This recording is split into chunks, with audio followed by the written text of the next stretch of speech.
I don't care what your ticket says. Get off my aircraft, now! Captain Derek Mitchell's voice cut through the first-class cabin like a blade, sharp and final. His silver hair was perfectly styled, his uniform pressed to military precision, and his finger pointed directly at the man in seat 2A. Around them, passengers froze mid-conversation. Phones rose instinctively. The tension was electric. The man in the gray hoodie didn't move. Marcus Williams looked up from his tablet, his dark eyes calm but unwavering. He spoke quietly, but every word carried the weight of absolute certainty. If I leave this plane, Captain, 280 people are going to die. That's not a threat, that's physics.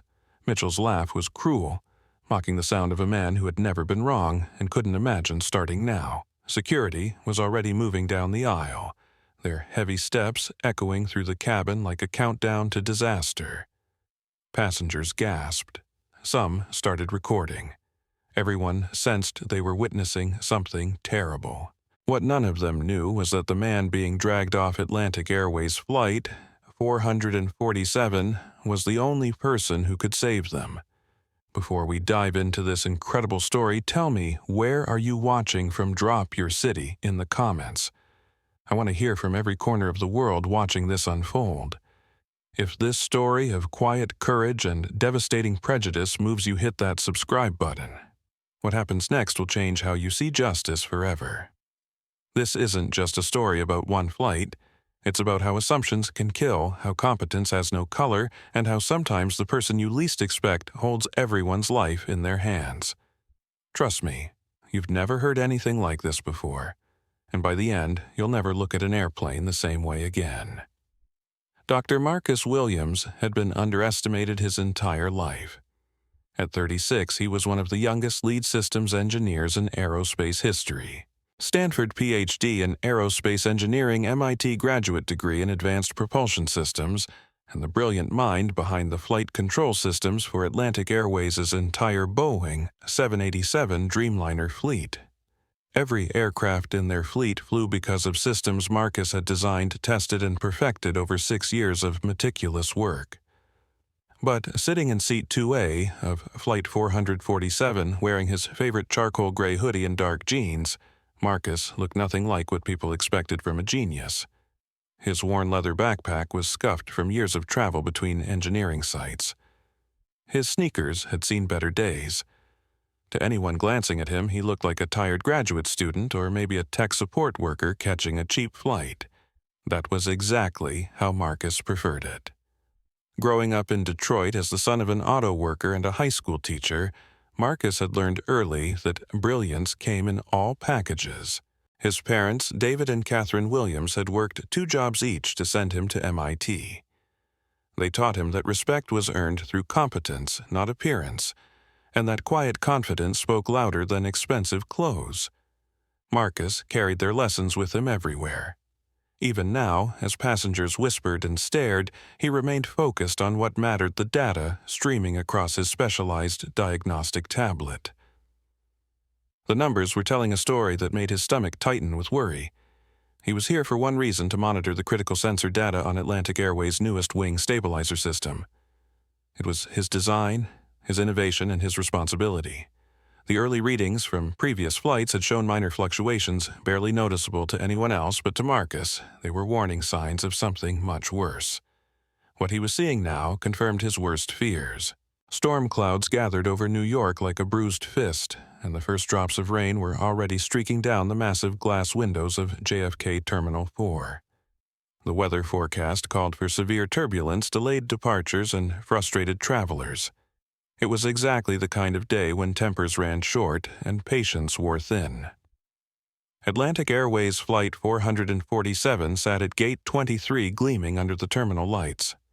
The Boeing 787 Dreamliner was the crown jewel of the airline's fleet, representing everything modern aviation could achieve. Advanced carbon fiber construction made it lighter than steel but stronger than aluminum. Cutting-edge avionics promised smoother flights and better fuel efficiency. The marketing materials called it the future of flying. Marcus knew better. He knew every bolt, every every wire, every line of code that made this aircraft possible. He also knew that the future of flying was only as reliable as the humans who operated it. The VIP departure lounge buzzed with quiet conversations and the soft clink of crystal glasses. Marble floors reflected the warm lighting, creating an atmosphere of luxury and exclusivity. Business executives checked their phones. Wealthy families gathered around children with expensive gadgets, and everyone seemed to exist in their own bubble of privilege. This was first class. This was where Marcus belonged, at least according to his ticket. But, as he would soon discover, belonging and being welcomed were two very different things. Flight details scrolled across departure monitors: JFK to London Heathrow, departure 6:15 p.m., flight time 6 hours 45 minutes, aircraft Boeing 787, 9 full capacity, 280 passengers. The plane was completely booked from first class to economy, every seat filled with someone trusting Atlantic Airways to carry them safely across the Atlantic Ocean. Outside, the storm was getting worse. Captain Derek Mitchell stood in the cockpit reviewing flight plans with the arrogance of a man who had never met a challenge he couldn't master. At 52, he was a 25-year veteran of commercial aviation with over 15,000 flight hours, and a reputation for getting passengers to their destinations on time regardless of weather or obstacles. His silver hair and square jaw made him look like he'd stepped out of a recruiting poster for airline pilots. But Mitchell had a problem with the modern world. He hated automation, despised the computers that now flew most of the plane, and especially resented engineers who thought their designs were more important than pilot experience. To Mitchell, flying was an art, not a science, and no amount of data could replace good old-fashioned stick-and-rudder skills. He was about to learn exactly how wrong he was. Sofia Rodriguez moved through the first-class cabin with practiced efficiency her 29 years, giving her just enough experience to think she understood people at first glance. As senior flight attendant, she prided herself on maintaining the exclusive atmosphere that first-class passengers expected. She knew immediately who belonged and who didn't, and she wasn't afraid to act on those instincts. Sophia had worked her way up from economy service over 5 years, and she guarded her position fiercely. First class meant dealing with celebrities, executives, politicians, important people who dressed the part and acted like they owned the world. Someone like the man in seat 2A didn't fit her careful understanding of how things worked. Patricia Blackwell swept through the airport like royalty, her designer heels clicking authoritatively on marble floors. At 58, she was the wife of a pharmaceutical CEO and had never met a privilege she didn't think she'd earned. Her Louis Vuitton luggage Hermes handbag and custom-tailored traveling outfit announced her status to anyone within sight. Patricia flew first class exclusively and expected the airline to maintain certain standards. Those standards in her mind included keeping out people who might make her uncomfortable. She had strong opinions about who belonged in her section of the plane, and she wasn't shy about sharing them. Tyler Brooks worked the gate podium with the enthusiasm of someone counting minutes until his shift ended. At 24, he was fresh out of college and treating his Atlantic Airways job as a stepping stone to something better. He'd learned to make quick judgments about passengers who would cause trouble, who deserved extra attention, who could be dismissed without consequences. Tyler's training had taught him to be polite to everyone, but his instincts told him that some passengers were more important than others. He was about to learn exactly how dangerous those instincts could be. Robert Hayes had built his business career on paying attention to details others missed. The 45-year-old executive was flying to London for merger negotiations, and his sharp eyes constantly evaluated situations for opportunities and threats. Unlike many business travelers, Robert still believed in basic fairness and wasn't afraid to speak up when he saw something wrong. He was also never without his phone, always ready to document moments that others might want to forget. Finally, there was Jonathan Harrison, the 55-year-old CEO of Atlantic Airways, currently in his Manhattan office reviewing quarterly reports. Harrison had built the airline from a regional carrier into an international success story, but he'd done it by focusing on numbers rather than people. He was about to discover that his company's culture had developed problems that no spreadsheet could measure. Within hours, all of these people would be connected by a crisis that would test everything they believed about competence, prejudice, and the price of assumptions.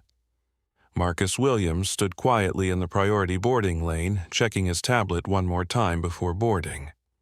The data was getting worse. The left stabilizer's hydraulic pressure readings were fluctuating in a pattern that made his engineering instincts scream warnings.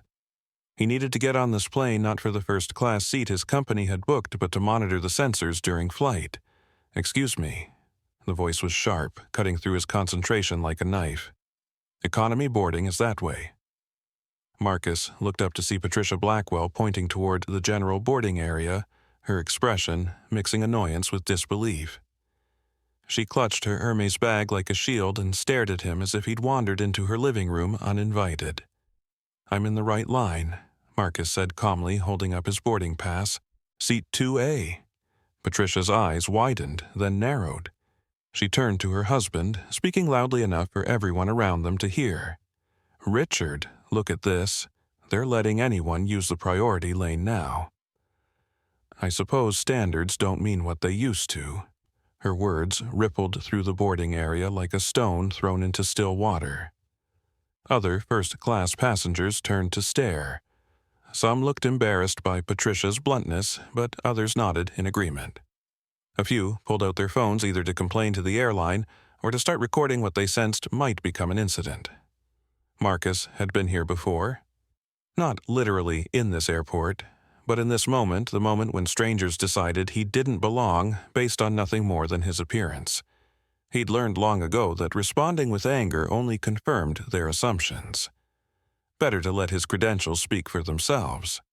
"Ma'am," Marcus said quietly, "I understand your concern about airline policies, but I've been flying Atlantic Airways for 6 years and I'm exactly where I'm supposed to be," Patricia scoffed. "Flying first class, because there's a difference between having a ticket and being able to afford one." The whispers were growing louder now. Other passengers were choosing sides without knowing any facts.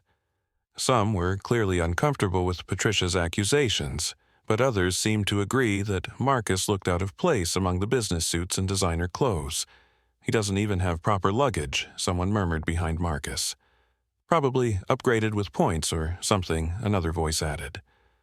Marcus felt a familiar weight of being judged, measured, and found wanting by people who knew nothing about him. His worn leather backpack suddenly felt heavier, his comfortable clothes marking him as an outsider in a world of status symbols. But the data on his tablet was getting worse, and he couldn't afford to let pride interfere with safety. Whatever these people thought about him, 280 lives might depend on his being on this flight.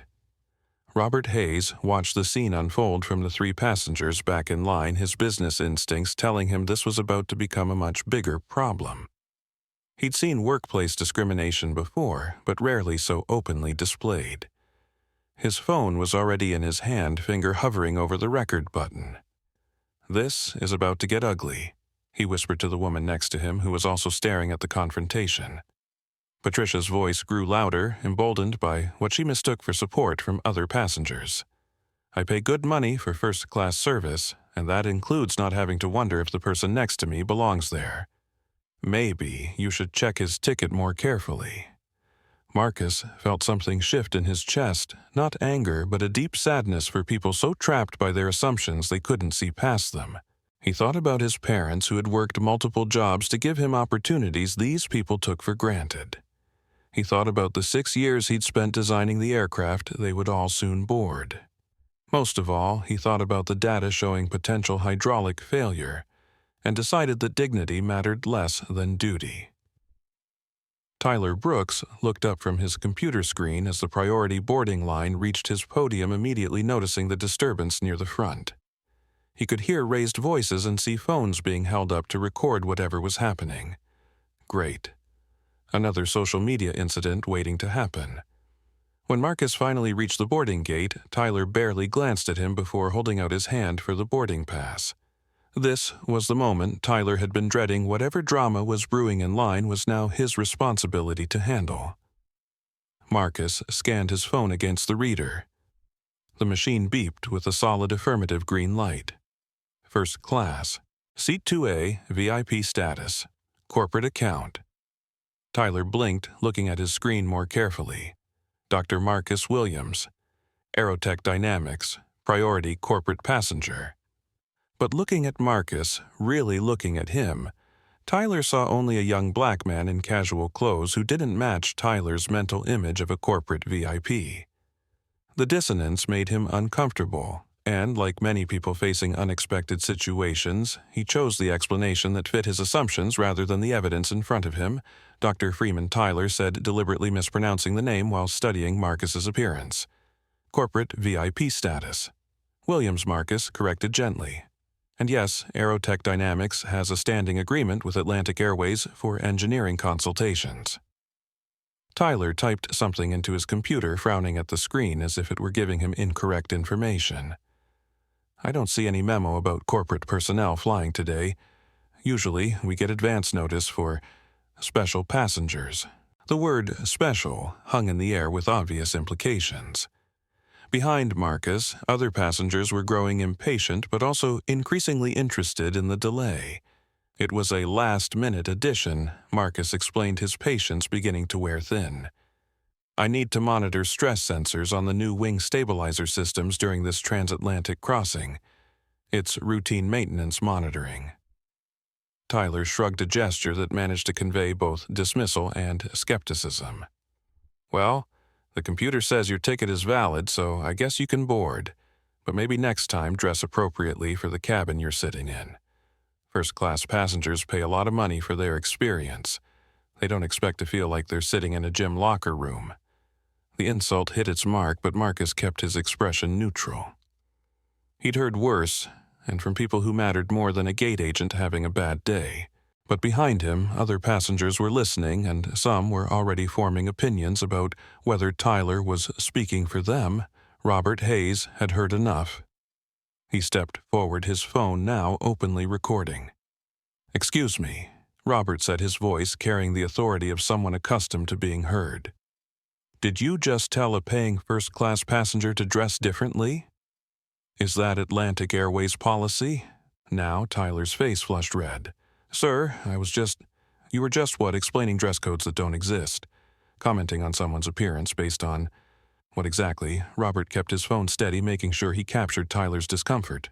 Patricia Blackwell, who had been watching the entire exchange, chose this moment to insert herself into the conversation. "Well, there are certain expectations for premium service. We're not being unreasonable to want our cabin to maintain appropriate standards." Appropriate according to whom, Robert asked, turning his camera toward Patricia. "And what exactly makes someone inappropriate for first class? The color of their skin." "Their choice of comfortable travel clothes." The boarding area had gone quiet except for the sound of phones recording and fingers typing on social media. What had started as one woman's complaint was becoming a viral moment, with passengers choosing sides and the airline's reputation hanging in the balance. Marcus watched it all unfold with a mixture of appreciation for Robert's support and growing concern about the time they were wasting. The data on his tablet was showing increasing instability in the hydraulic systems, and every minute of delay made the situation more dangerous. "I appreciate everyone's concern," Marcus said, his voice cutting through the arguments. "But we're holding up the flight, and weather delays are already pushing our departure time. I'd like to board now, if that's acceptable." Tyler, now fully aware that he was being recorded by multiple passengers, made a decision he would regret for the rest of his career. Instead of de-escalating the situation, he doubled down on his authority. "Sir, I need you to wait here while I call my supervisor. There seem to be questions about your status, and I want to make sure everything is properly verified before boarding begins." It was the wrong decision at the wrong time, and everyone watching knew it. Robert Hayes had seen enough corporate discrimination to recognize it when it happened, but rarely had he witnessed it so blatantly displayed in public. His business travel had taken him through dozens of airports, and he'd never seen a first-class passenger subjected to this kind of scrutiny based purely on appearance. His Instagram story was already going live, watching discrimination in real time at JFK. Atlantic Airways gate agent questioning black passengers' right to sit in first class. This is 2024 people. Within minutes, the hashtag #AtlanticAirways discrimination was beginning to trend on social media.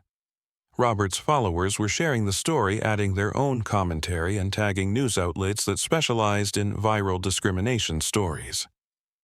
"This is insane," typed one follower. "Hope this guy sues them for everything they've got. Why is this still happening?" wrote another. "When will airlines learn?" But the social media response was just beginning. Other passengers in the boarding area were capturing different angles of the confrontation, some supporting Marcus, others seeming to agree with Patricia's concerns about standards. A young woman named Ashley Martinez posted to TikTok, "Rich white woman tries to kick black man out of first-class boarding line. The entitlement is real." Her video, shot from across the boarding area, captured Patricia's aggressive gestures and Tyler's uncomfortable responses. Meanwhile, Patricia herself seemed oblivious to the growing digital storm. She was busy texting her husband, who had moved away from the confrontation to distance himself from his wife's increasingly public statements. "This is exactly what's wrong with airlines today," Patricia said loudly, apparently addressing anyone within earshot. "They've completely abandoned their standards. First class used to mean something. Now, apparently, anyone with a credit card thinks they can sit wherever they want." An older gentleman in a business suit nodded in agreement. "I've been flying first class for 30 years, and the decline in passenger quality is obvious. Airlines need to do a better job screening who they let in premium cabins." But they were outnumbered by passengers who found the entire spectacle embarrassing and wrong. A family with teenage children looked appalled by Patricia's comments. A young couple was whispering angrily about calling the NAACP. Several business travelers were shaking their heads in obvious disgust. Most importantly, people were recording everything. The age of smartphones meant that discrimination couldn't hide in shadows anymore. Every biased comment, every unfair action, every moment of prejudice was being captured and shared with audiences that measured in millions rather than dozens. Marcus remained calm through it all, occasionally glancing at his tablet where the hydraulic pressure readings continued to deteriorate. He was watching two disasters unfold simultaneously: the social crisis around him and the potential mechanical crisis that only he could see. The irony wasn't lost on him. The same people questioning his right to be on the aircraft were depending on systems he had designed to keep them safe. If they only knew how much their lives depended on the man they were trying to exclude, they might think twice about their assumptions. Tyler was becoming increasingly aware that his handling of the situation was being broadcast to the world, but he'd already committed to his course of action. Pride and policy prevented him from backing down, even as the evidence mounted that he was making a career-ending mistake. His supervisor, Janet Morrison, was dealing with other delayed flights and wouldn't return his call for another 10 minutes. By then, the story would have spread far beyond the airport, and Atlantic Airways would be facing a public relations crisis that would overshadow everything else about Flight 447. Everything except what Marcus was seeing on his tablet: a hydraulic system that was slowly but steadily moving toward catastrophic failure at 35,000 feet.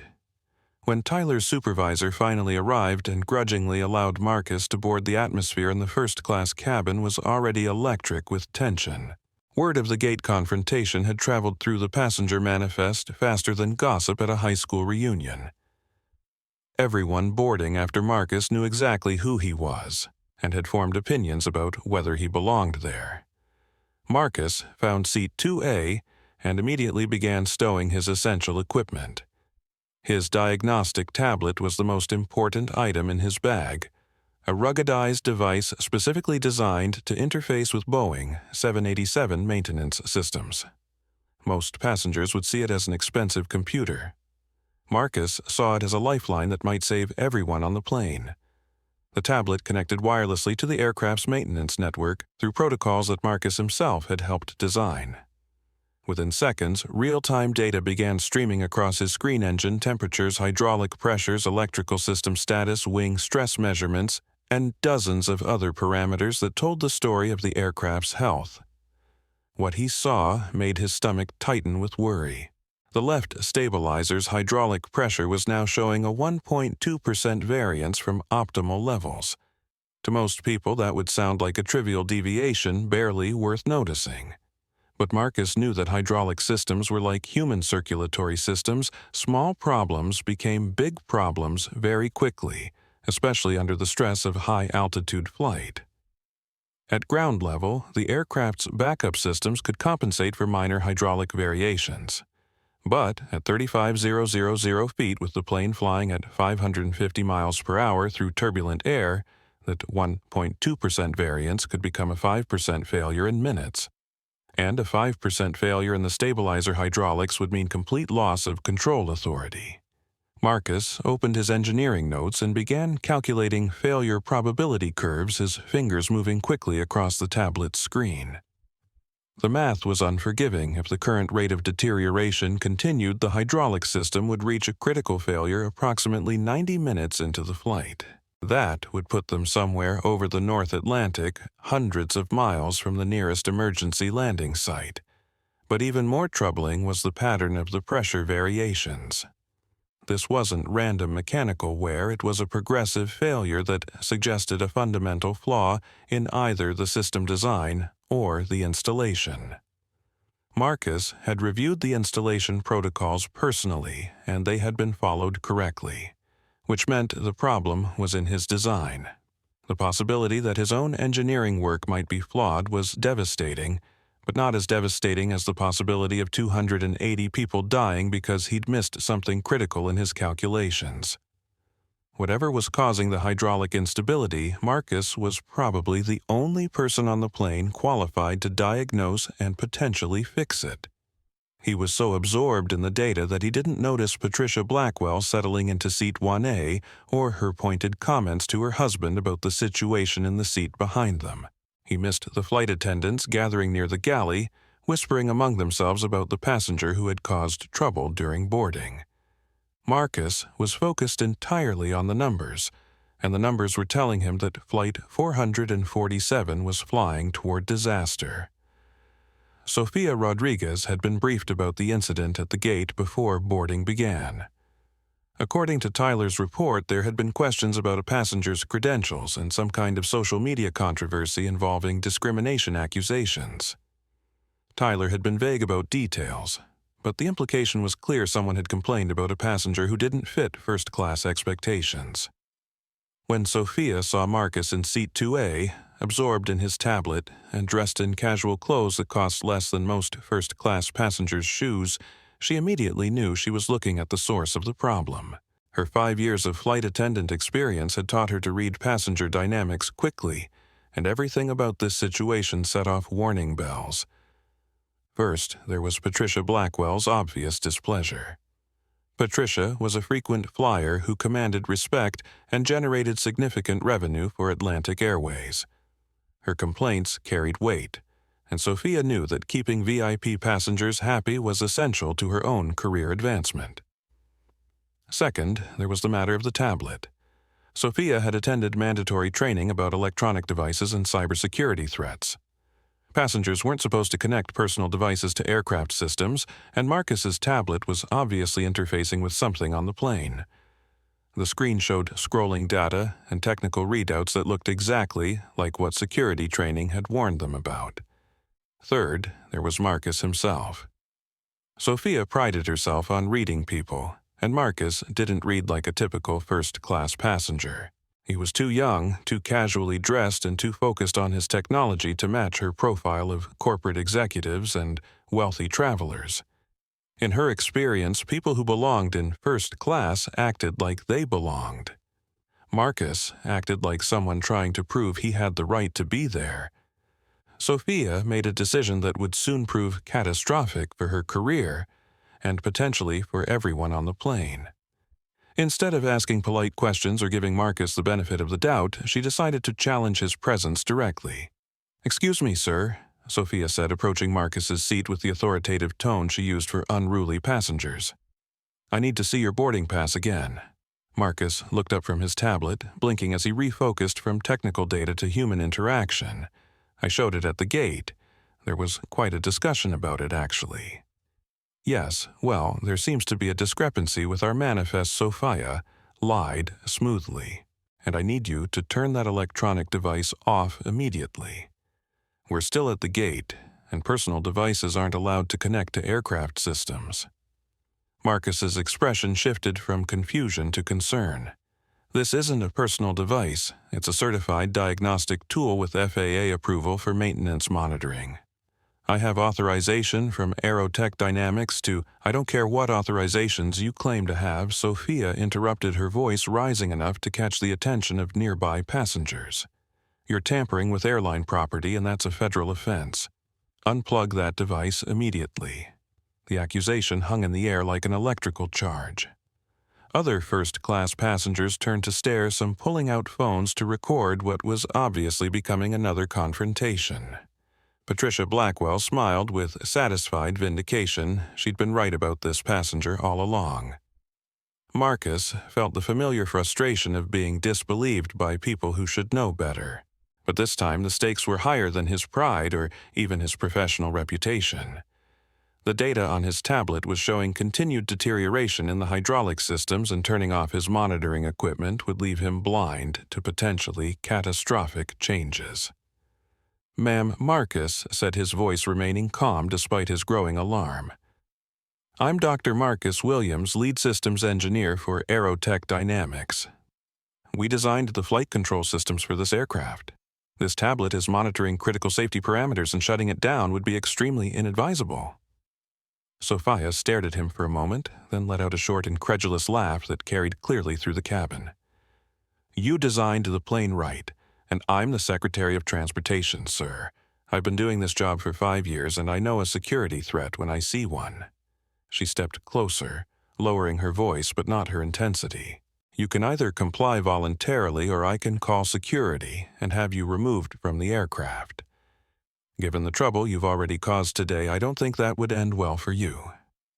Marcus looked around the cabin, seeing the mixture of curiosity, judgment, and entertainment on fellow passengers' faces. Some looked sympathetic, others seemed to agree with Sophia's suspicions, and a few were obviously recording the confrontation for social media. But what worried him most was the data on his tablet, which was now showing hydraulic pressure variations approaching 1.5% deviation. The system was failing faster than his worst-case projections, and they hadn't even taken off yet. Robert Hayes had followed the drama from boarding through settling into his seat in row 3B, and he'd been documenting everything on his social media accounts. His Instagram story now had multiple segments covering the gate confrontation, the boarding controversy, and now Sophia's aggressive confrontation with Marcus. Part 3 of Hash. Atlantic Airways, Discrimination. Robert narrated quietly to his phone camera. Flight attendant now claiming the passenger is tampering with aircraft systems because he has a laptop. This is getting insane. His Instagram story was being shared faster than he could track the notifications. The hashtag #Atlantic Airways Discrimination was now trending on multiple platforms, with hundreds of people sharing their own experiences of airline discrimination and demanding accountability from Atlantic Airways. But Robert wasn't the only passenger documenting the confrontation. Ashley Martinez, the TikTok creator from the gate area, had boarded with her phone already recording. Her latest video showed Sophia's confrontation with Marcus, including her dismissive laugh when he explained his credentials. "Y'all, this flight attendant really just laughed at a black engineer and called him a security threat for having a work computer." Ashley's caption read, "This is what racism looks like in 2024. Share this everywhere." The video was going viral in real time, with comments flooding in faster than the airplane Wi-Fi could handle. "This is disgusting. I'm never flying Atlantic Airways again. That man is more qualified to be on that plane than anyone else there." Where's the CEO? This airline needs to answer for this immediately. I hope he sues them for everything they've got. Meanwhile, Patricia Blackwell was contributing to the digital conversation in her own way, texting furiously with friends and family about the security situation unfolding around her. You wouldn't believe what's happening on my flight, she texted to her country club group chat. Some man with a computer claiming he's an engineer. Flight attendant thinks he might be a terrorist or something. I knew something was wrong the moment I saw him in the priority line. Her messages, shared among her wealthy social circle, created a different narrative, one that painted Marcus as a potential threat rather than a victim of discrimination. But Patricia's influence was limited to her own privileged bubble, while the viral videos were reaching millions of people who recognized injustice when they saw it. News outlets were beginning to pick up the story. Aviation reporters, civil rights organizations, and social media influencers were all sharing versions of the confrontation, each adding their own commentary and analysis. Breaking passenger claims discrimination on Atlantic Airways flight, tweeted Aviation Daily, a trade publication with 100,000 followers. Another day, another airline discrimination scandal posted the NAACP's official account sharing Robert's Instagram story. This is exactly why we need federal legislation protecting passengers from airline bias, commented a civil rights lawyer who specialized in transportation discrimination cases.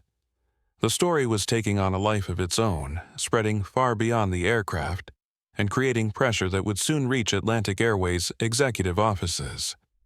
But none of the social media attention was addressing the real crisis, the hydraulic system that Marcus was desperately trying to monitor while being accused of terrorism for doing his job. As the confrontation escalated, Marcus made a decision that would soon prove prescient. He discreetly activated the emergency data logging function on his tablet, ensuring that whatever happened next, there would be a complete technical record of the aircraft's condition leading up to any potential crisis. He had no idea how soon that record would become the difference between life and death for everyone on Flight 447. The cockpit door burst open with a sound like authority itself. Captain Derek Mitchell strode into the first-class cabin. His silver hair perfectly styled his uniform immaculate, and his jaw set in the expression of a man accustomed to solving problems with decisive action. Behind him, Sofia Rodriguez followed like a deputy eager to see justice served.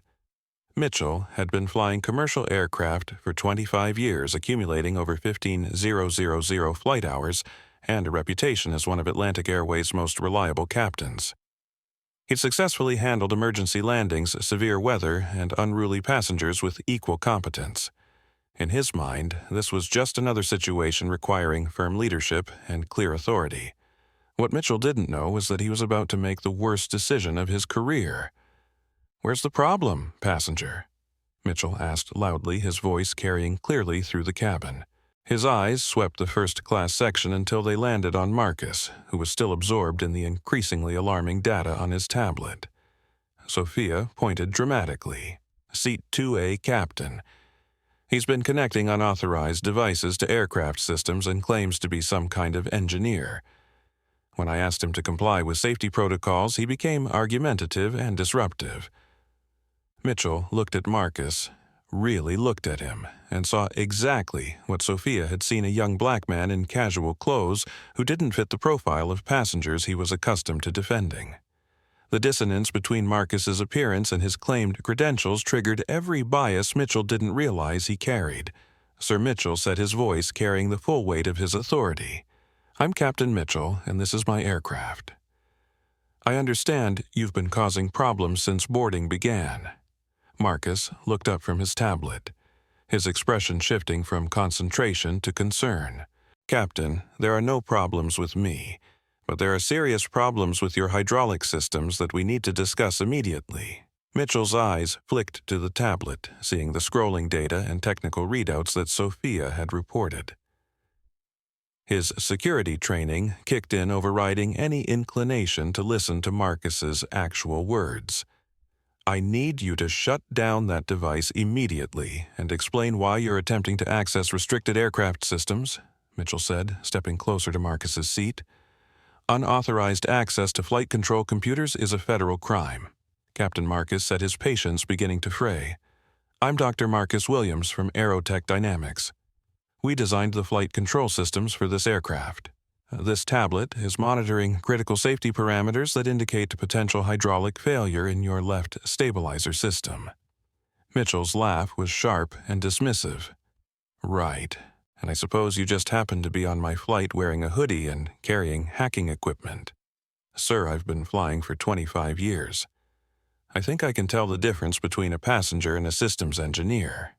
The cabin had gone completely silent except for the quiet hum of phones recording every word.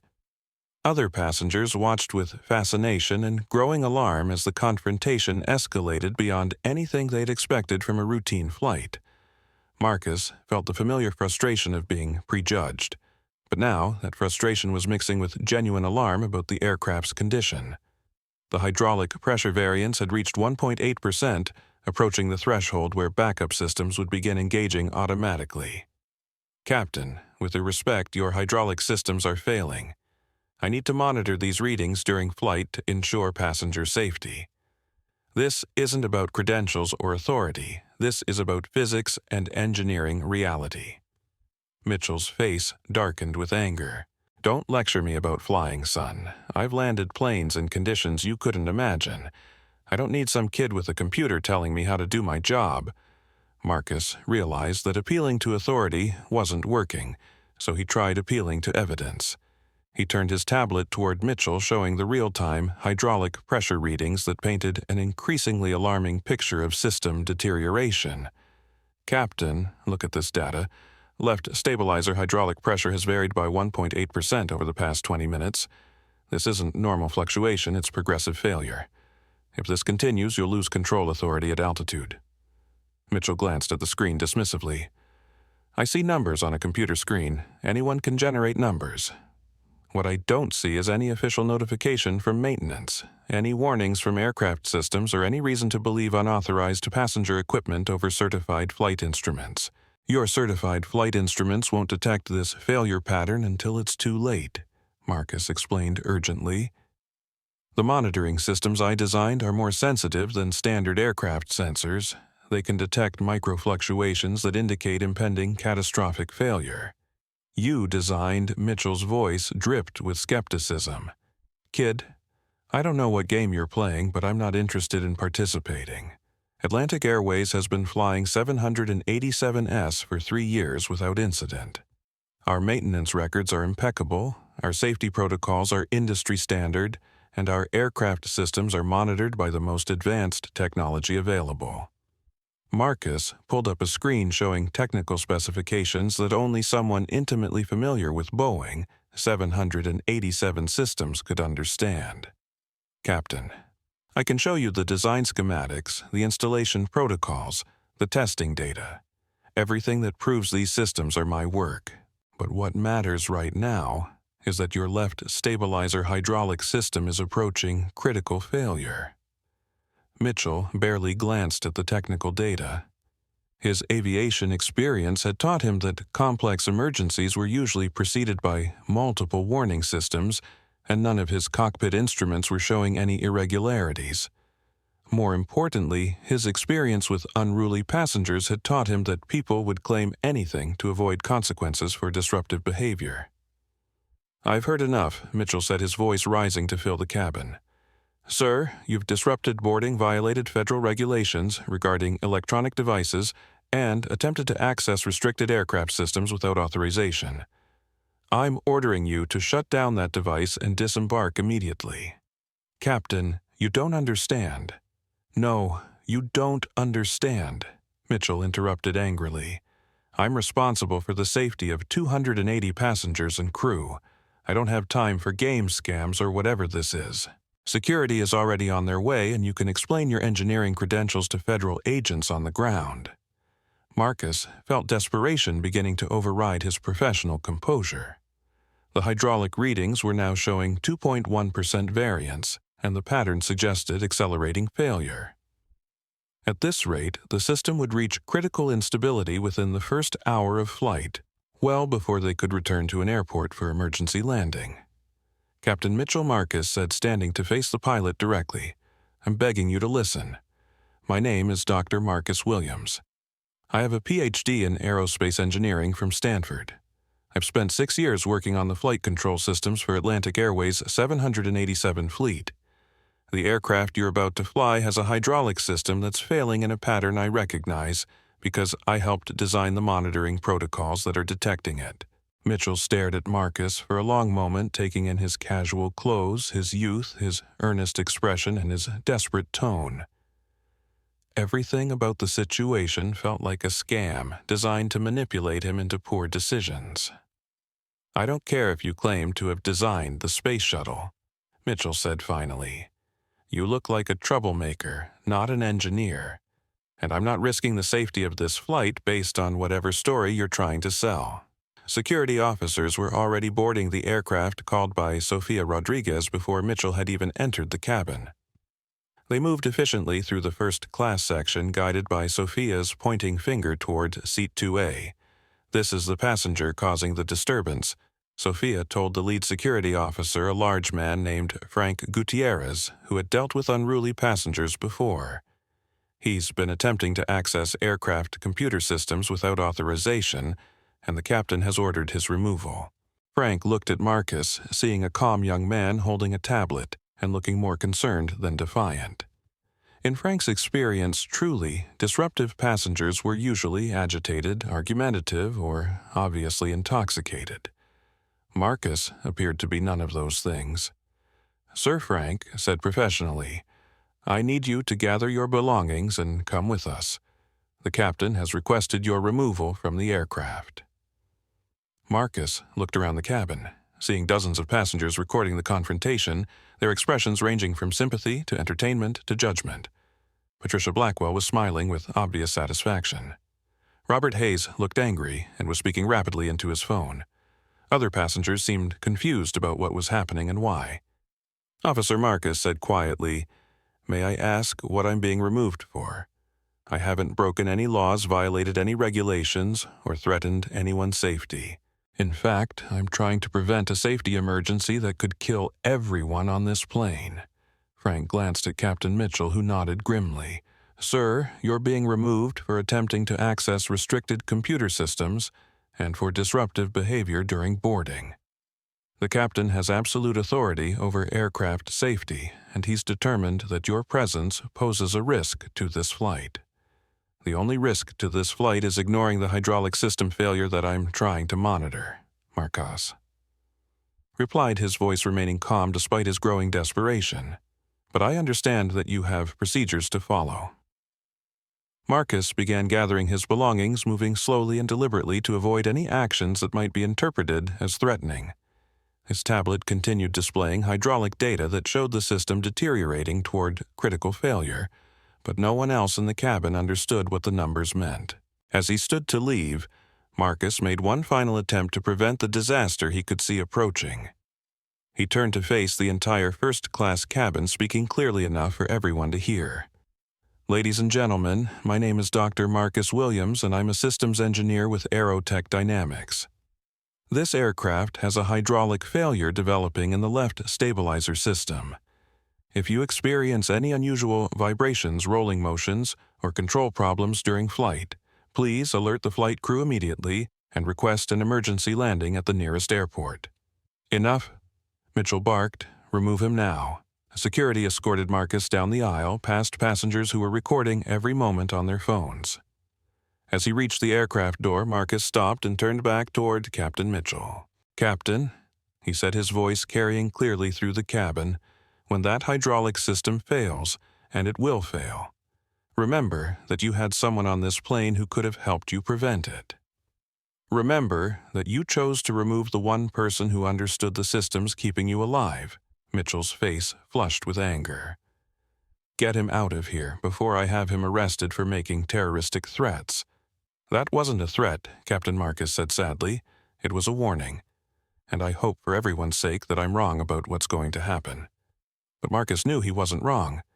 The data was unforgiving, the physics were immutable, and 280 people were about to fly into mortal danger because prejudice had triumphed over expertise. As security escorted him off the aircraft, Marcus activated the emergency beacon function on his tablet, ensuring that Aerotech's monitoring station would receive real-time data about Flight 447's condition throughout the flight.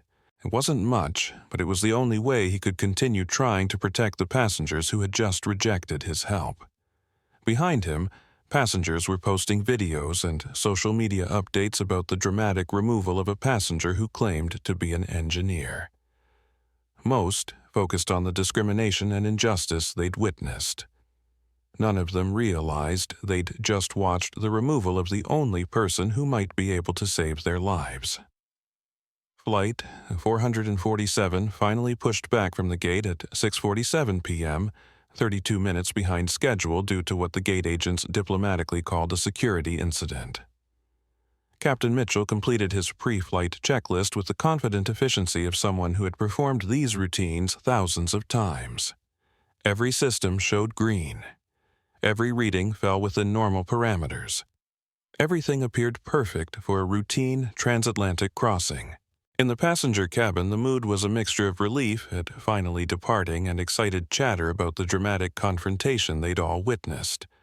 Phones buzzed constantly with social media notifications as passengers shared videos, commented on posts, and debated whether the removed passenger had been treated fairly or properly identified as a security threat. Patricia Blackwell was holding court in first class, explaining to anyone who would listen how she'd recognized something was wrong with Marcus from the moment she saw him in the priority boarding line. "You develop instincts about people," she said, with the confidence of someone whose suspicions had been validated by authority figures. Sofia Rodriguez moved through the cabin with professional satisfaction, accepting quiet congratulations from passengers who appreciated her decisive action in protecting their safety. In her mind, she'd successfully identified and neutralized a potential threat exactly as her training had taught her. Meanwhile, 400 yards away in Terminal 4, Marcus Williams sat in the Atlantic Airways operations office, surrounded by skeptical airline officials and airport security personnel. He'd been detained for questioning about his alleged attempt to access aircraft computer systems, and his claims about being a systems engineer were being treated as elaborate lies designed to cover criminal activity. Dr. Williams said, "Janet Morrison, Atlantic Airways shift supervisor, we've contacted Aerotech Dynamics, and while they confirm you're an employee, they have no record of you being authorized for maintenance monitoring on Flight 447. They're actually quite concerned about your unauthorized use of proprietary diagnostic equipment." Marcus felt sick. Aerotech's corporate security protocols required advance approval for any on-site monitoring, and his last-minute decision to board the flight meant he'd bypassed normal authorization procedures. To anyone investigating the situation, he looked exactly like a rogue employee attempting unauthorized access to aircraft systems. But what made Marcus feel sicker was the real-time data streaming to his tablet from Flight 447's sensors. The hydraulic pressure variance in the left stabilizer system had reached 2.3% and was continuing to climb. The aircraft was now climbing through 15,000 feet, and every 1,000 feet of altitude increased the stress on failing hydraulic components. Miss Morrison, Marcus said urgently, "I understand your concerns about authorization, but Flight 447 is flying into mechanical failure. The hydraulic system readings I'm receiving show progressive deterioration that will become catastrophic within the next hour. You need to contact Captain Mitchell and order an immediate return to JFK."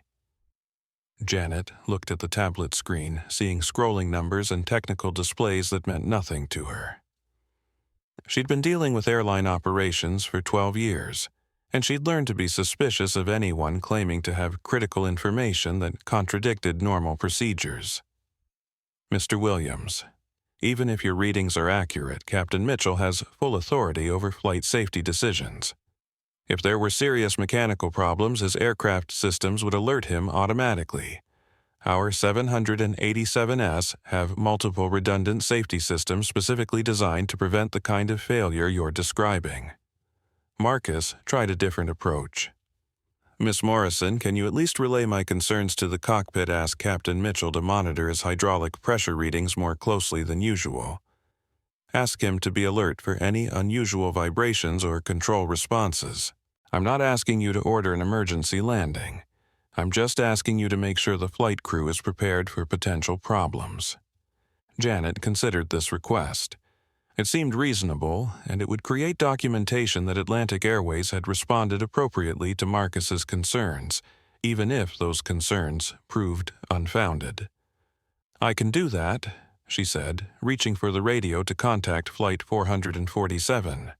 But Captain Mitchell was busy managing the complex air traffic environment around JFK and didn't want to be bothered with ground-based concerns about a passenger who'd already been identified as disruptive and potentially delusional. 43 minutes into Flight 447's journey, First Officer Jennifer Stevens noticed a subtle vibration through the control yoke that wasn't consistent with normal turbulence patterns.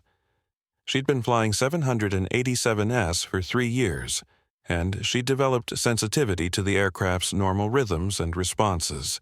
Captain Stevens said during a lull in radio communications, "Are you feeling any unusual vibrations through the controls?"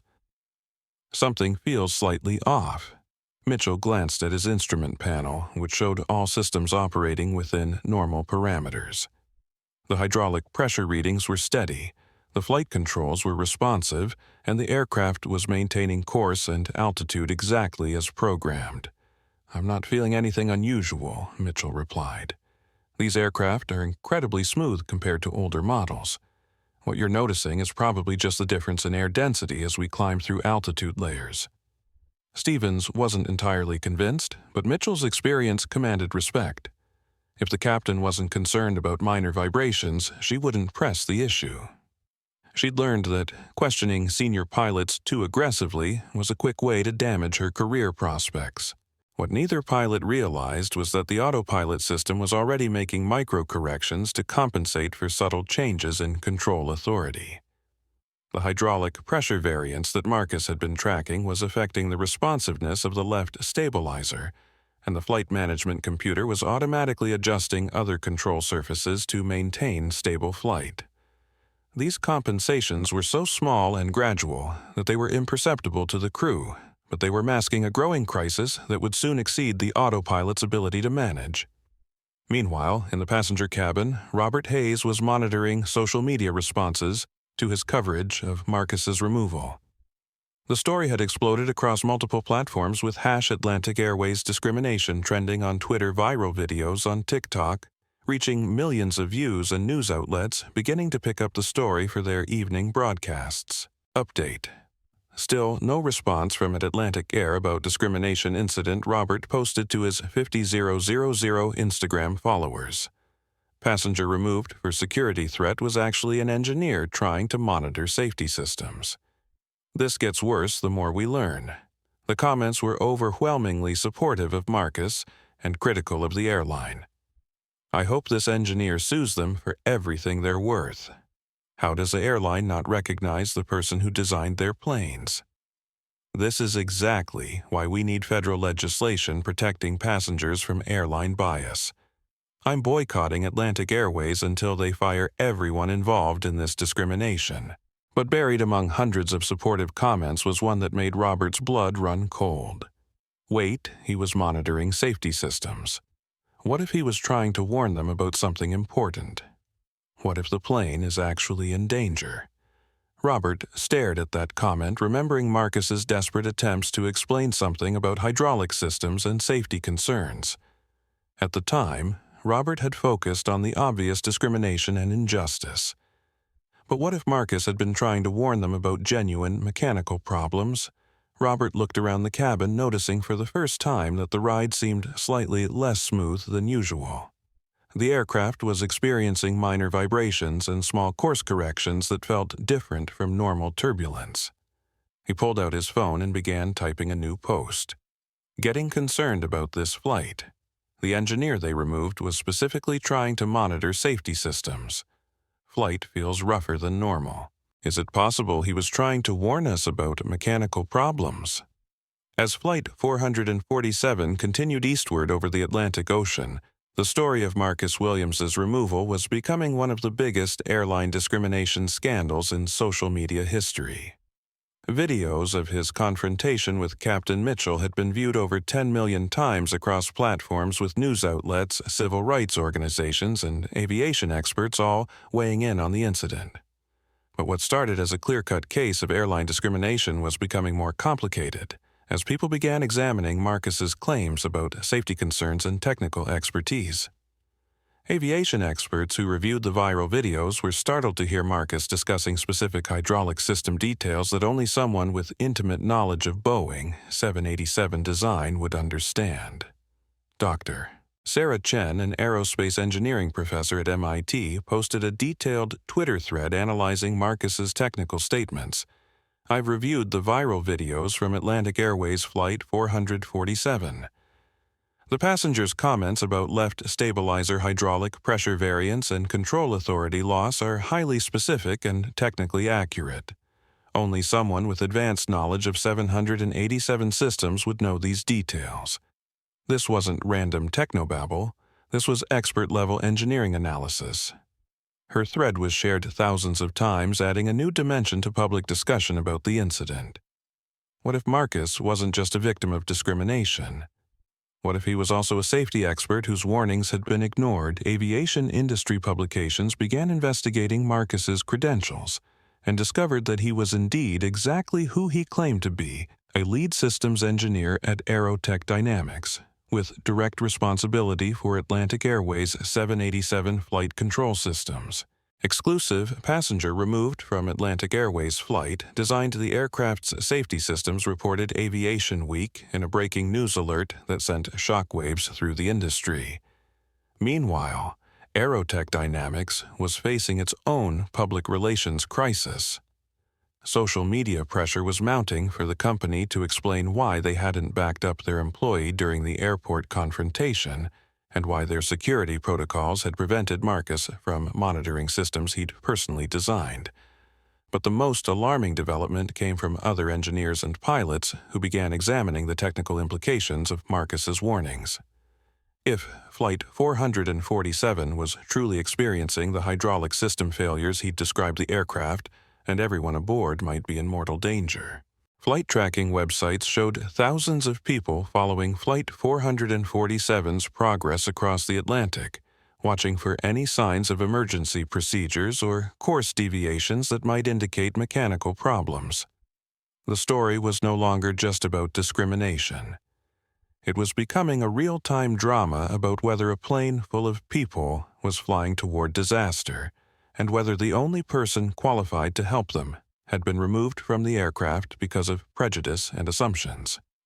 Marcus, still detained at JFK but now monitoring the crisis remotely, watched the hydraulic pressure variance continue climbing toward critical thresholds. He'd tried everything within his power to warn the authorities, but official channels moved slowly, while physics moved with relentless inevitability. The data was now showing 2.7% variance approaching the threshold where backup systems would begin engaging automatically. When that happened, Captain Mitchell would finally have concrete evidence that something was seriously wrong with his aircraft. Unfortunately, by then it would be too late for preventive measures.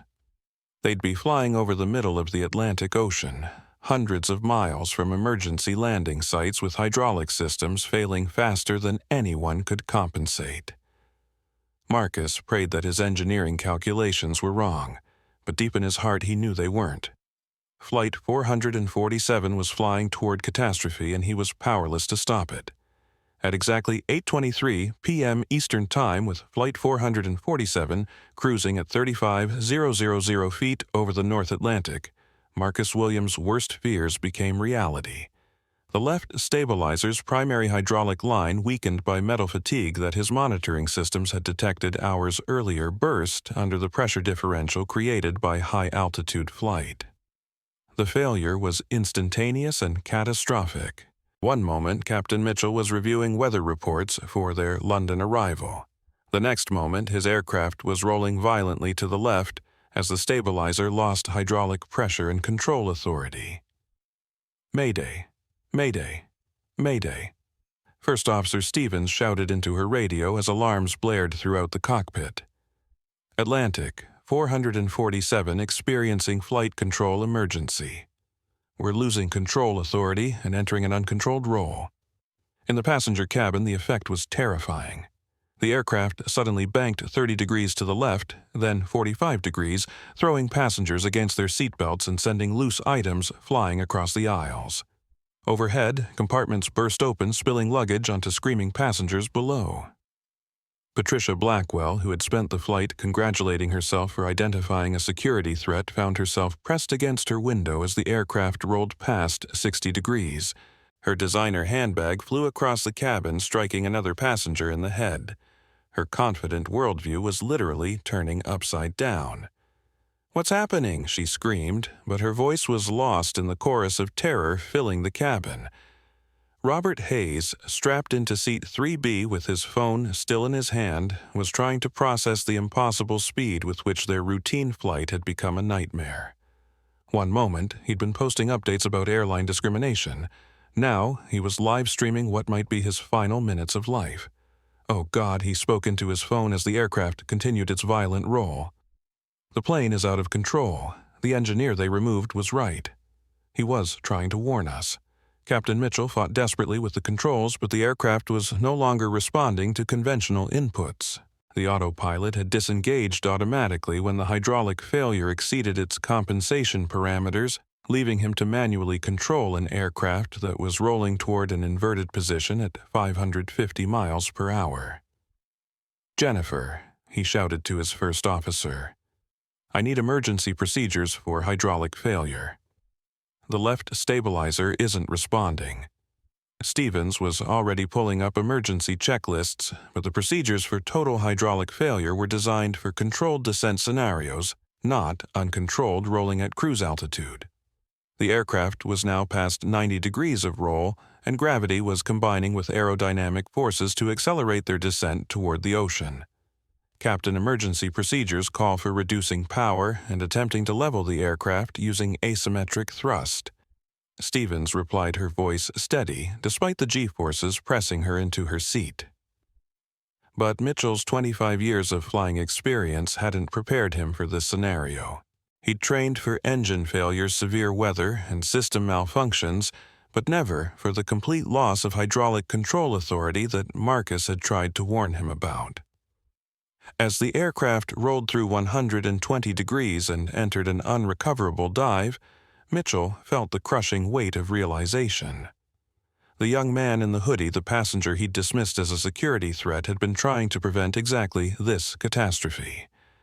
In Atlantic Airways Operations Center at JFK, the emergency began with a routine radio transmission that quickly escalated into the company's worst nightmare. Flight 447's Mayday call triggered automatic emergency protocols, but the initial response was hampered by the unprecedented nature of the crisis. "Atlantic Operations, this is 447 Heavy," came Captain Mitchell's voice over the emergency frequency, strained with effort and barely audible over cockpit alarms. "We've lost primary hydraulic control of the left stabilizer. Aircraft is in uncontrolled descent. Requesting immediate assistance." Janet Morrison, who had been dealing with Marcus Williams's detention just hours earlier, felt her stomach drop as she realized the connection between his warnings and the current emergency. She grabbed her radio with trembling hands. 447 Heavy Atlantic Operations. We have engineering support standing by. Can you maintain altitude-negative operations? We're descending through 32,000 feet in an uncontrolled roll. I can't level the aircraft.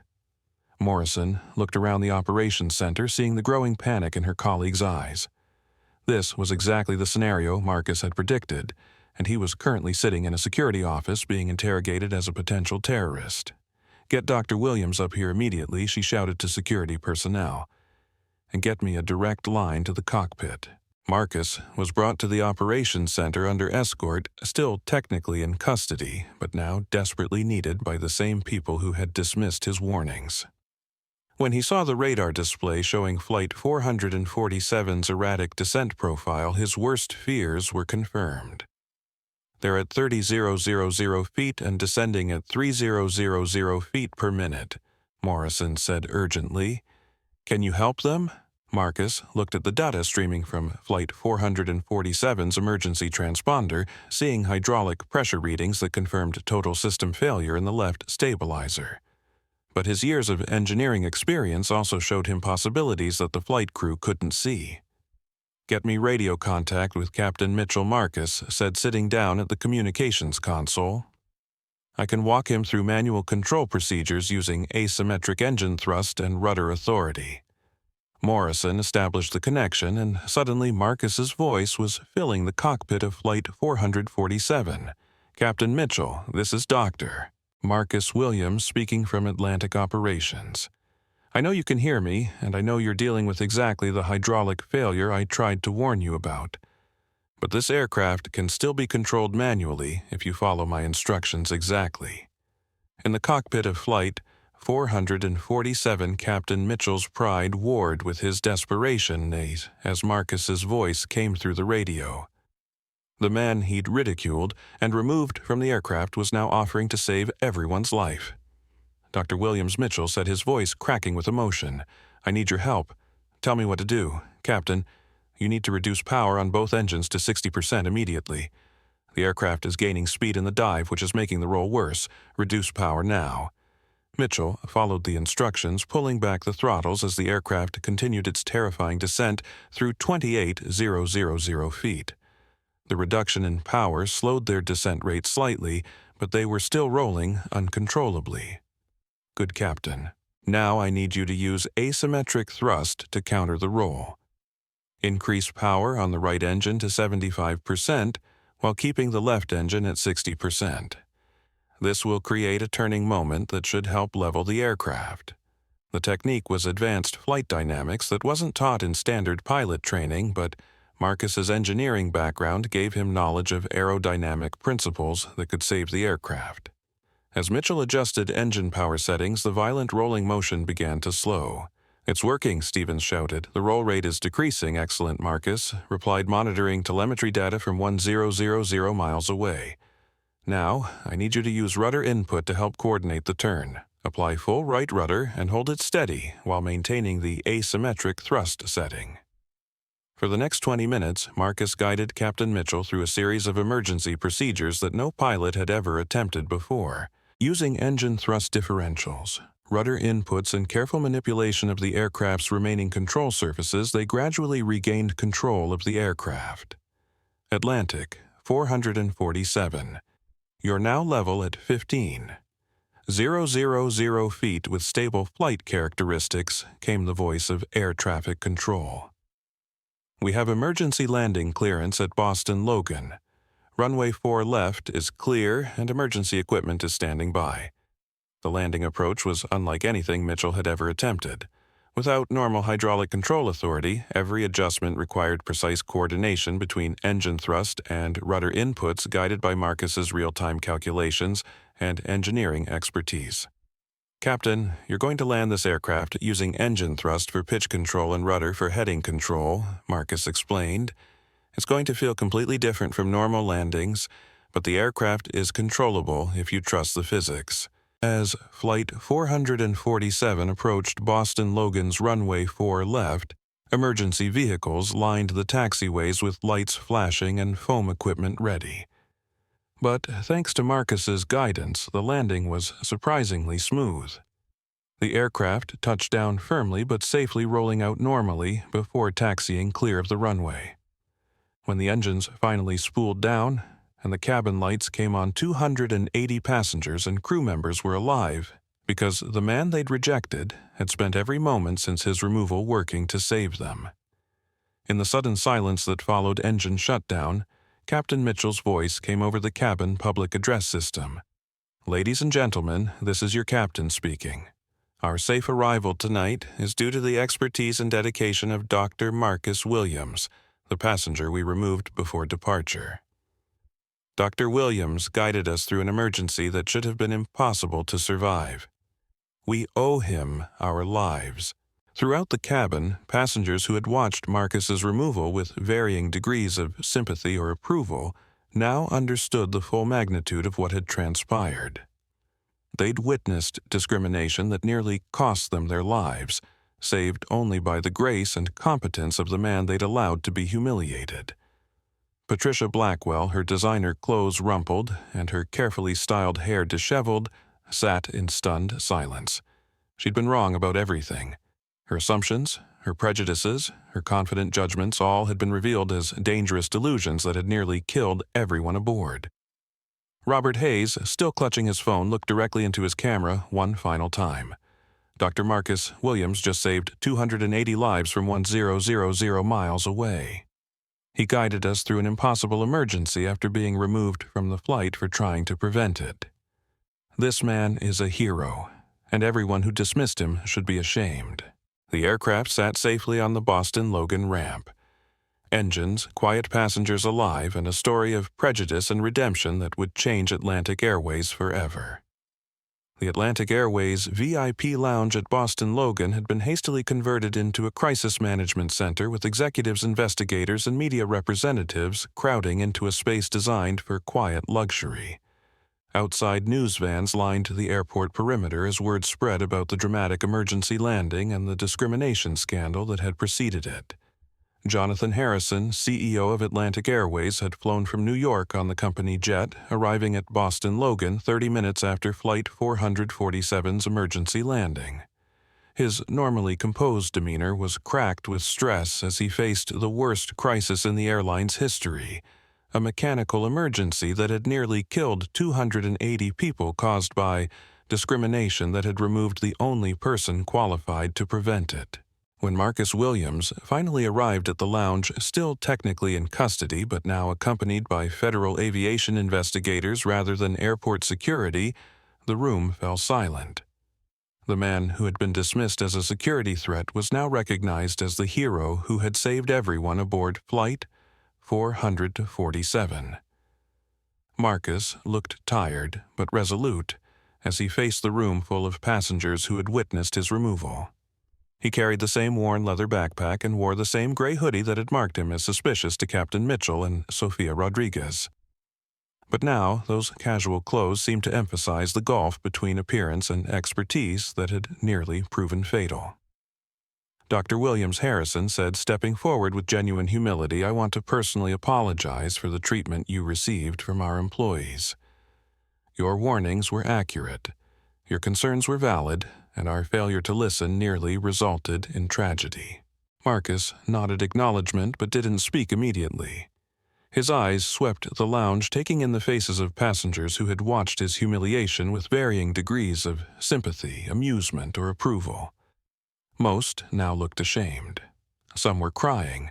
A few, including Patricia Blackwell, couldn't meet his gaze. Mr. Harrison Marcus said finally, his voice calm but carrying weight that made everyone lean forward to listen, "I appreciate your apology. But this wasn't just about me. This was about a culture that values assumptions over evidence, appearance over expertise, and prejudice over safety." Robert Hayes, who had been documenting the entire crisis on social media, held up his phone to capture Marcus's words. The livestream had over 100,000 viewers, watching in real time as the story reached its climax. Dr. Williams, Robert said, his voice carrying clearly through the lounge, "You saved all our lives tonight. What do you want people to learn from what happened here?" Marcus looked directly at the camera, knowing his words would reach far beyond the passengers who had witnessed his treatment. "I want people to understand that competence has no color," Marcus said. "Expertise doesn't require expensive clothes. And the person you dismiss based on appearance might be the same person whose knowledge saves your life." Harrison had arrived at Boston Logan with termination papers already prepared. The social media explosion surrounding Marcus's removal had made clear that heads would roll, but the near-fatal consequences of the discrimination had elevated personnel decisions from public relations management to criminal liability. Captain Derek Mitchell Harrison announced to the assembled group, "Your pilot's license is suspended pending FAA investigation. Your 25-year career with Atlantic Airways is terminated effective immediately.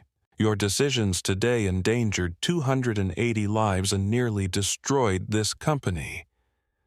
Mitchell, who had been sitting alone in the corner of the lounge, looked up with haunted eyes. The man who had confidently dismissed Marcus's warnings 8 hours earlier was now a broken shell destroyed by the realization that his prejudice had nearly caused mass death. Dr. Williams Mitchell said, his voice barely audible, "I'm sorry. I was wrong about everything. Thank you for saving my life despite how I treated you." Marcus looked at the broken pilot for a long moment before responding. "Captain, I didn't save your life despite how you treated me. I saved it because those 279 other passengers didn't deserve to die for your mistakes." The words hit Mitchell like physical blows, but they were delivered without malice, simply statements of fact that cut deeper than any anger could have. Sophia Rodriguez Harrison continued, "You are terminated effective immediately for discriminatory conduct and failure to follow proper passenger service protocols. Your actions contributed directly to today's crisis." Sophia sat with tears streaming down her face, her 5-year career destroyed by her assumptions about who belonged in first class. She looked at Marcus, wanting to apologize, but unable to find words adequate to the magnitude of her errors. Tyler Brooks Harrison said, consulting his list of terminations, "You are terminated for discriminatory treatment of passengers during the boarding process. Your comments about passenger appearance and your failure to treat Dr. Williams with appropriate respect contributed to this crisis." Tyler wasn't even in the room. He'd been fired by phone, while Flight 447 was still in emergency descent. His career in the airline industry was over before it had really begun, destroyed by prejudices he didn't even realize he harbored. "Ladies and gentlemen," Harrison addressed the entire lounge, "Atlantic Airways takes full responsibility for today's events. We failed our passengers, we failed our safety obligations, and we nearly failed the families who trusted us to bring their loved ones home safely." Throughout the lounge, passengers were grappling with the reality of what they had witnessed and in some cases participated in. The discrimination they had seen during boarding had evolved from entertainment to embarrassment to horror as they understood its nearly fatal consequences. Patricia Blackwell finally stood up, her designer clothes wrinkled and her composure completely shattered. She walked slowly toward Marcus, her steps hesitant and her eyes filled with tears. "Dr. Williams," she said, her voice breaking, "I owe you the most profound apology. My behavior today was inexcusable. My assumptions were wrong, my comments were horrible, and you saved my life despite having every reason to let me suffer the consequences of my prejudice." Marcus looked at her steadily, seeing genuine remorse in her expression.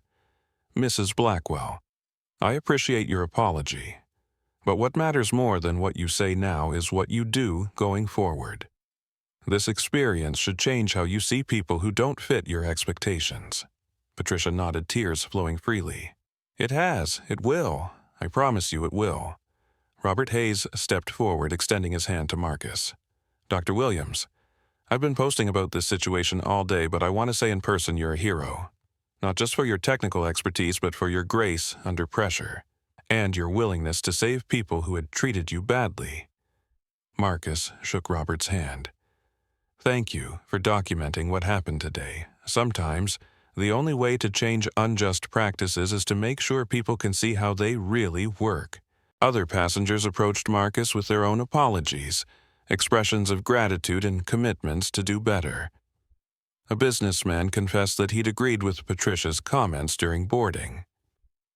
A young couple admitted they'd been entertained by the confrontation without considering its implications. An elderly woman thanked Marcus for forgiving people who didn't deserve his grace. But perhaps the most powerful moment came when a teenage girl approached Marcus with her parents. "Dr. Williams," she said, "I'm studying aerospace engineering and I want to be like you someday. Thank you for showing that being smart matters more than fitting in." Marcus smiled, the first genuine smile he'd displayed since boarding Flight 447 12 hours earlier. "Keep studying," he told her. "The world needs engineers who care more about being right than being comfortable." The room erupted in sustained applause that echoed through the lounge and out into the terminal where other travelers stopped to see what was happening. It wasn't just recognition of Marcus's heroism, it was acknowledgement of a moment when prejudice had been exposed, challenged, and ultimately overcome. As the applause died down, Marcus picked up his worn leather backpack and looked around the room one final time. "Ladies and gentlemen," he said, "I hope you all have safe travels home. And I hope the next time you see someone who doesn't look like they belong, you'll remember that appearances can be deceiving, but physics never lies." The simple dignity of his words provided the perfect conclusion to a day that had begun with discrimination and ended with redemption. As Marcus walked out of the lounge, passengers continued applauding until he disappeared from view, carrying with him the respect he'd always deserved, but finally earned through circumstances no one should have endured. The crisis was over, but the changes it would bring were just beginning. 6 months after Flight 447's emergency landing, Atlantic Airways had transformed itself from top to bottom. The comprehensive changes began with what employees immediately nicknamed the Williams Protocol, a set of policies, procedures, and cultural reforms designed to ensure that competence would never again be dismissed because of appearance or assumptions. Jonathan Harrison stood before the airline's board of directors in the Manhattan headquarters conference room, presenting quarterly results that showed remarkable improvements across every metric that mattered. Customer satisfaction scores had reached all-time highs. Employee diversity had increased dramatically. Most importantly, safety reporting and incident prevention had improved beyond anything the airline had previously achieved. The Williams Protocol has exceeded our most optimistic projections, Harrison told the board. Mandatory bias training for all employees has been completed company-wide. Zero-tolerance policies for discriminatory behavior have been implemented at every level. And our new technical consultation requirements ensure that engineering expertise is respected, regardless of how it's packaged. The changes had been swift and comprehensive. Every Atlantic Airways employee, from gate agents to senior pilots, now completed quarterly training on unconscious bias, cultural competence, and respectful passenger service.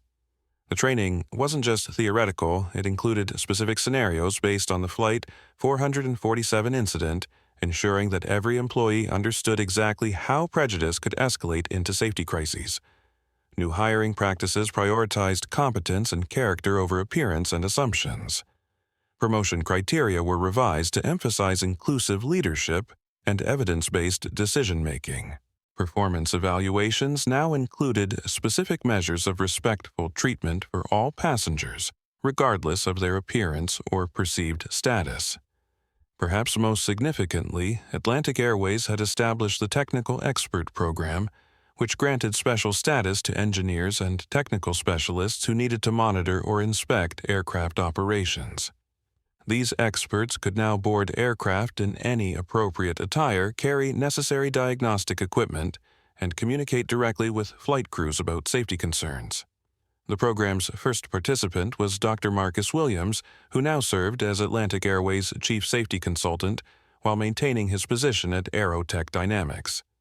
His recommendations for aircraft monitoring and maintenance procedures had already prevented 2 other potential hydraulic failures across the airline's fleet. The Williams Protocol isn't just about preventing discrimination. Harrison explained to industry colleagues who were implementing similar programs. It's about creating a culture where safety information can flow freely, where expertise is recognized regardless of its source, and where everyone feels empowered to speak up about potential problems.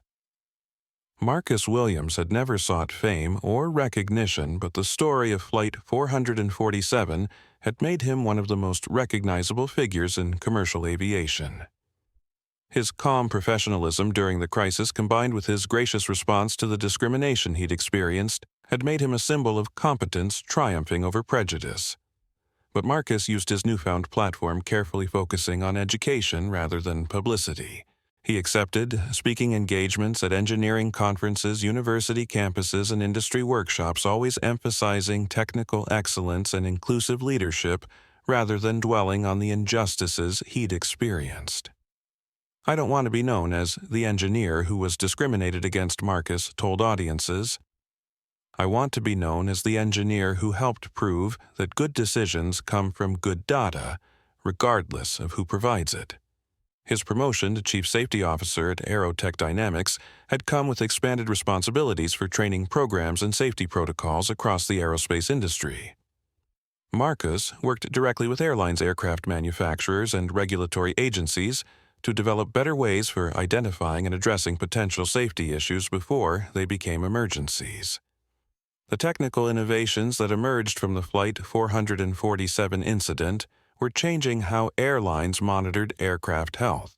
Marcus's real-time diagnostic protocols were now standard equipment on new aircraft, providing continuous monitoring of critical operations and early warning of potential failures.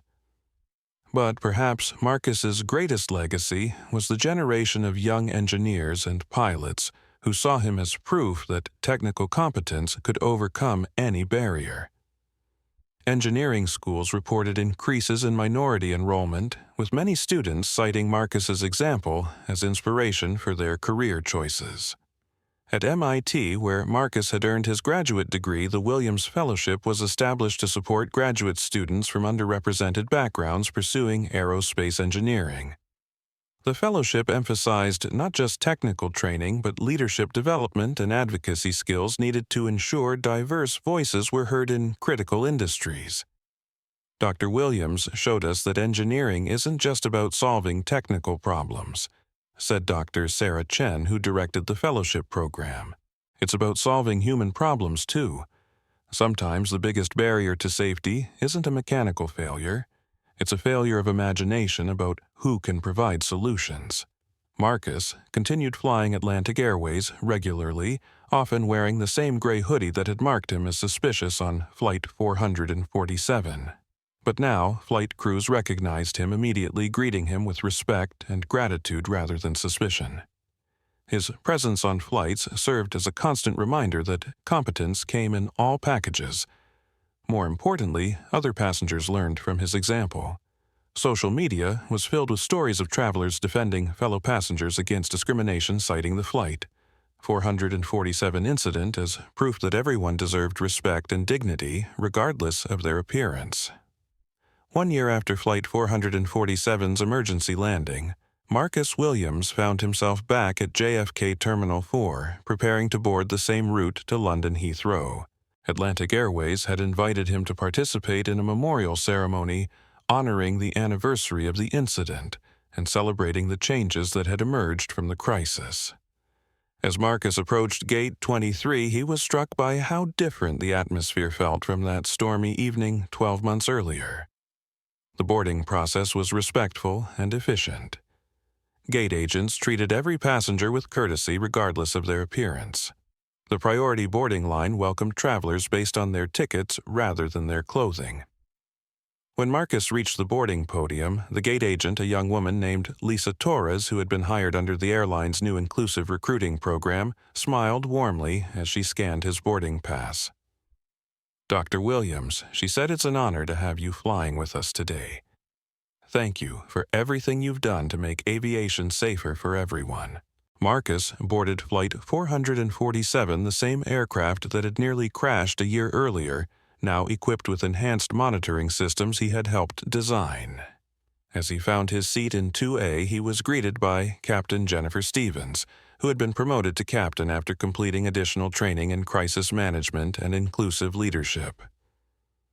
Dr. William Stevens said, "I want you to know that every pilot at Atlantic Airways has studied your technical guidance from that night. You didn't just save one flight, you've changed how we think about emergency procedures and crew resource management."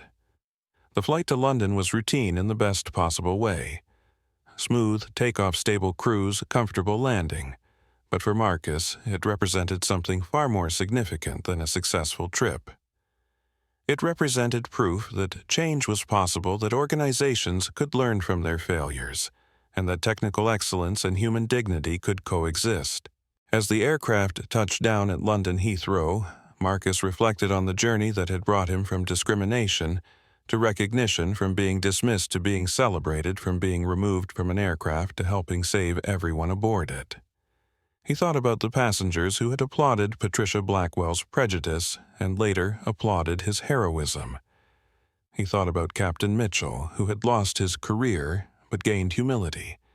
He thought about the hundreds of engineers and pilots who now understood that bias could be as dangerous as mechanical failure. Most of all, he thought about the young people who saw in his story proof that competence mattered more than conformity, that expertise was more powerful than prejudice, and that quiet dignity could change the world one decision at a time.